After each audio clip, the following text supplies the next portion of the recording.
गोटे मंचरे एकाठी हेले विजय अमर सौम्य।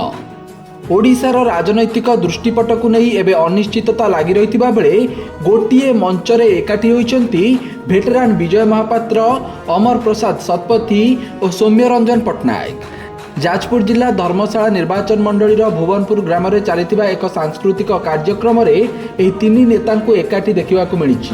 यह एक संजोग ना पूर्व निर्धारित ताकू नहीं संदेह सृष्टि होइछि। धर्मशालार स्वाधीन विधायक प्रार्थी सतीश विश्वाल निमंत्रण में तीन भेटेरान जय जगन्नाथ महोत्सव में जोग देइथिले।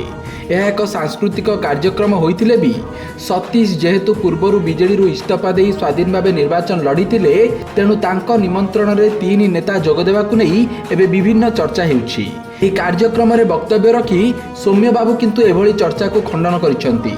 आमे तीन जन जगन्नाथଙ୍କ कार्यक्रम रे एकाठी होइछु, सांबादिक भाई माने यहाकु विवाद भीतर को न टाणीबाकु से अनुरोध करिसेंती।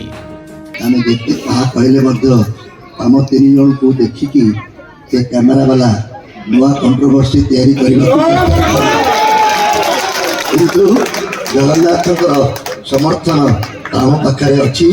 जी एते चेष्टा कले भी ए कंट्रोवर्सी तयारी करि परिबे नाही। जय जगन्नाथ। सेपटे विजय महापात्र निज भाषण में महाप्रभु जगन्नाथ महिमा विषय कहवाकू जाई एक तेरछा बाण मारिछंती।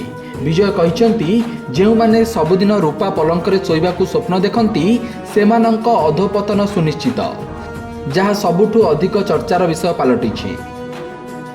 किछि लोगों को अहमिका परित्याग करिया पे आमे जो माने साधारण जीवन में अछु, जो माने भावंती जे आमे सबदिन किछि लोगों अछि आजिकल समाजटा विशृंखलित हो जाए। किसी लोगों धारणा आम सबुदिन रूपा पलंक शोलु सुना मुझे कॉफी पीते ना मुझे पीबी मोटे सुना कप्रे कॉफी दरकार। ये चिंताधारा भितर जो मैंने था से अधपतन स्वाभाविक हुए ऊपर आस निर्देश आम ये स्वप्न रखा मन अनुचित। Bureau report Satyapath news.